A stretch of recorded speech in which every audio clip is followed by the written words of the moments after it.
The Devil's Game by Pavlo Dmitrashuk. Part 2. Doroha.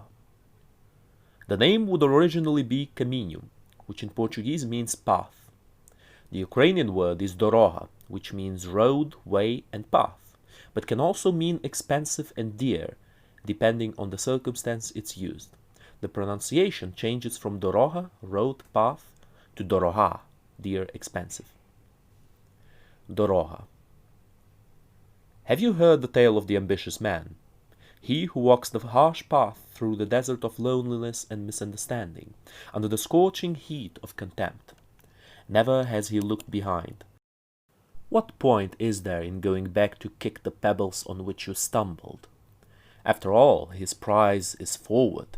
He wishes to reach the high mountain and climb it to its peak covered in snow, a beautiful, innocent, and noble new world to come. He wishes to reach the trident, the symbol of power, power to change the world, and maybe even oneself. The divine sun shines atop the trident, and its rays pierce the clouds and illuminate it. It was one of these rays that illuminated the ambitious man.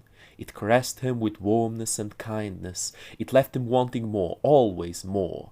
Its shine is what brought the glimpse of hope in his heart into the dream that he followed ever since he woke up. And thus he left the cave in which he slumbered. Perhaps another glimpse of hope lies at the end of each of the rays that stretch over the horizon. Perhaps a different ambition is following each of the rays of the sun that guides them to itself. Or maybe none of them are followed, as the dreamers are frightened of being awakened by the light, afraid of being blinded by its gleam. Truly, isn't living in hope for salvation safer than putting all you have at risk for a childish ambition? Look at the rocks at the bottom of the mountain. Each of them represents someone who failed the climb and fell with the stone he was holding onto, for he had dug too deep into what he put his trust in. Such must have been the rumble when the last one tried the climb. He had a whole continent of rock bury him and his dream forever. Yet no one heard it. No one heard the fall of any of the countless tombstones with awakened dreamers under it. The ones who failed to achieve what they wanted. Waking up isn't enough to make it to the top, it seems. And every time someone will fall, the mountain will get steeper, the climb will get harder, the cracks spread further into the rock. Who knows how much more it can take? Will there be a new mountain to climb if this one gets degraded into a ruin? The man walks on a road of marble bricks. They form from his tears as the drops reach the floor. They need to fall down. No one can see what's in front with tears in his eyes. And yet, as he's forming the road, each step he makes digs a hole into it. Though the sacrifice of many personal feelings and principles can build a beautiful road for others to follow and make their way easier, the inescapable flaws and limitations of humanity will always leave marks and imperfections, the resolution of which is possible, but will trigger other misfortunes, like trying to plug a hole in a ship's bottom, as another opens up every time you plug one because of the huge water pressure. It can't be helped. If you're afraid of stepping on ants, you won't be able to walk. His eyes shed tears, but his rough guise has a kind smile.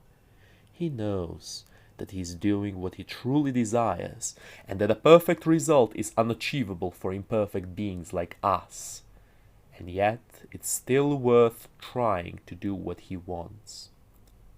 Life has no purpose if we don't. He has huge, bulking muscles made with the harsh travel and the weight of what he chooses to take with him, the egg of life. Just like Noah's Ark, except with only one man bearing the responsibility of keeping life alive. It's his responsibility as someone that chose to achieve power, of being victorious, successful, and of making the world better than it was before him. A responsibility to the people, but mostly to himself. For his power doesn't include the choice of others, to improve the world and not allow it to be destroyed.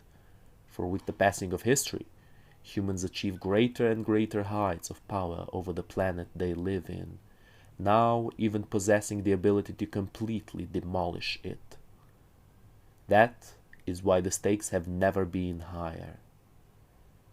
The egg is heavy, almost as much as the weight of his conscience. The weight is the reason he makes holes in the ground. He can't drop his baggage, though, because if he does, all was pointless. No achievement is worth anything if there is no one to admire it. The egg is opening up. He is running out of time. Plants, animal trunks, animal tails, a human hand and a humanoid arm bursting out of it. The humanoid is the result of mankind tampering with life, its usage of genes, which will eventually produce entirely new species. That is, if it hasn't produced them already. He must hurry before the egg opens. Around its oval are tied the objects which he needs through his journey. A toy tiger, the innocence and playfulness of childhood. He won't be needing it anymore. Innocence is always the first casualty of those who quest for ambition. A laptop with a mouse, the superficiality and isolation of the teen years by the means of consumerism and the waste of time on trivial and useless hobbies. Although, haven't the things he consumed shaped him into the man he became? We are what we eat, after all, what we consume. The mask of comedy and tragedy fused into one, the hypocrisy of the adulthood, full of lies, deceptions, and handy, convenient, and fake relations. By trying to fuse the different behaviors and to bend them to your will, you will inevitably distort them and distort yourself. Under these personal objects is carrying the three symbols of power, the whip, the coin, and the cross. Fear, money, and faith. The clump of weapons, a sword, a machine gun, and a whip symbolize fear, the oldest, most basic and brutish kind of power.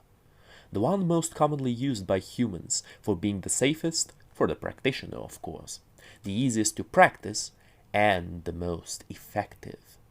As Caligula said, it doesn't matter how much they hate us, as long as they fear us. The sack of coins and cash is money, of course. The newest source of power, at least in its current evolved form, that came about only after civilization was developed. Though the desire of possession predates it by far in its raw form. It's based on the greed of wealth, and thus to buy with it anything you desire, anything you need and don't need. The false desire of money, not as a means to an end, but as an end to a means, arises, especially in our age. The notes fly with the wind, and some coins fall off. The way does have a literal price to pay too. The cross he carries has a blank space for a name of whoever is to be made a martyr, scapegoat, and a crown of thorns for the poor soul. Though it has a lot of common with it, faith is younger than fear, simply because fear is far more raw and animalistic, while faith not only frightens but inspires. It usually works with a hero. Word comes from Greek, heros, which means warrior, protector, defender, noble fighter living by his code of honor. And a villain. Word comes from Latin, villanus, which means farmhand, an ambitious low-born who wants to achieve power and improve his status. It doesn't matter who is right or wrong, seeing that these notions themselves are invented by people to define what is beneficial for them and what is not. To feel good while doing actions that are beneficial for society is what faith offers if used wisely. But very often all that matters is that someone must take the blame and be hated, a devil, and someone must take the credit and be loved, a god. That duality is what religious faith defends. The means to an end have their own flaws. But then again, is there any way of achieving flawlessness in anything? Greatness isn't absolute peace and prosperity, nor is it perfection, but those who seek perfection will either find self-delusion or disappointment. Do you know what the difference between the three symbols and the trident is? The trident is the end, and they are the paths to reach it. The trident is divine. They are human. The trident is what we wish to be. The paths are what we are.